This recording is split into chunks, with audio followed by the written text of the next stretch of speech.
Bonjour, on se retrouve pour un rendez-vous à Paris un peu particulier, dans un lieu qui bouge, puisque nous allons visiter les quais de la Seine avec Sonia Rolland. Et oui, c'est Sonia Rolland dans Rendez-vous à Paris aujourd'hui. Bonjour Sonia. Bonjour.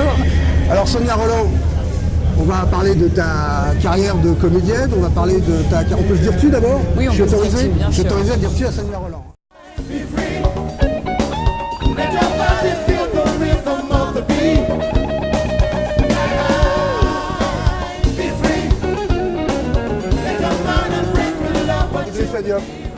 Bonjour, ça va? Bonjour. Alors, ça va super. C'est le rendez-vous à Paris avec Idrissa Diop. Idrissa Diop, habite Place des Abbesses, ça fait longtemps? Ça fait 7 ans que j'habite là. 7 ans Place des Abbesses. Ouais. On se retrouve pour ce nouveau rendez-vous à Paris, à proximité du quartier Beaugrenelle. On vous expliquera pourquoi tout à l'heure. Avec un homme dont vous connaissez certainement le nom parce qu'il a un nom historique. Et vous connaissez également certainement son office, puisqu'il s'agit de Paul Charlemagne Coffi, qui est responsable de la télévision à l'OIF, qui est l'Organisation internationale de la francophonie. Merci Paul Charlemagne d'avoir accepté notre invitation. Merci, mais c'est un plaisir pour moi d'être avec vous aujourd'hui. Nous nous retrouvons aujourd'hui place Saint-Michel avec quelqu'un qui est à... Oh là là, il a plusieurs casquettes. Il est mannequin. Mannequin émérite, qu'on a vu dans beaucoup de journaux, styliste, grand styliste, et aujourd'hui écrivain, avec un recueil de contes, Le silence du masque, aux éditions Les Portes du Soleil. Il s'agit d'Iman Aïssi. Merci d'avoir accepté notre invitation, Iman. Julia So, ça vous dit quelque chose, Julia So? Non, mais si je vous dis Julia Chanel et si vous regardez son visage, vous avez tout de suite compris.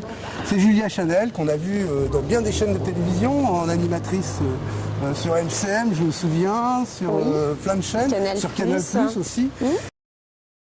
Puisque le rendez-vous s'appelle Rendez-vous à Paris, on a envie de savoir quel a été ton premier contact avec la capitale française, le premier jour où tu as découvert Paris, c'était à quelle occasion et comment ça s'est passé? Mais ça fait longtemps, je pense que là je peux pas donner de date précise. Non. Mais c'était à l'occasion du premier concert que l'association des chauffeurs de taxi sénégalais à Paris avait organisé un concert et nous avait fait venir pour la première fois. Je me souviens, c'était à la mairie du 14e.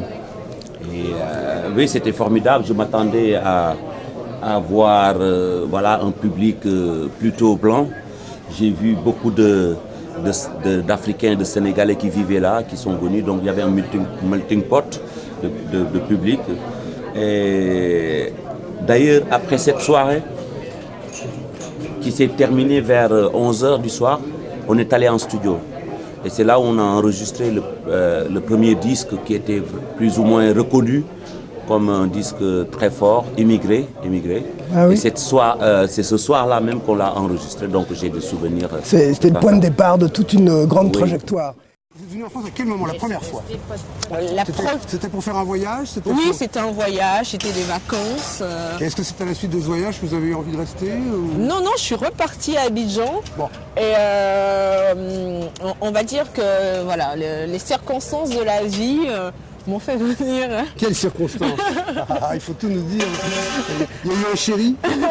Quel conseil vous donneriez à une jeune fille qui rêve, qui est à Abidjan, qui a 17 ans, qui rêve de venir en France, pour pas qu'elle fasse des bêtises, pour pas entrer dans la machine à perdre, pour pas se retrouver dans les pires ennuis? Quel conseil vous lui donneriez? De rester soi-même, honnête avec soi-même, et de ne pas faire confiance à tout va. Vraiment, il faut choisir ses amis, il faut savoir s'entourer et surtout, il faut bosser. Le travail? Voilà, ouais. Un petit peu de chance aussi, quelques petit opportunités. Beaucoup de travail. Ben oui. Et pour préparer son voyage, si elle veut venir, qu'elle prépare bien son dossier. Oui, voilà. Si elle veut venir, qu'elle prépare bien son dossier. Moi, je ne suis pas là pour dire aux gens de rester en Afrique, hein, mais il faut arrêter aussi de rêver un ailleurs meilleur que chez nous, quoi. Finalement. Donc on va terminer cette émission sur ces paroles. Je vais vous faire un bisou, regardez pas. Merci Emma, à bientôt.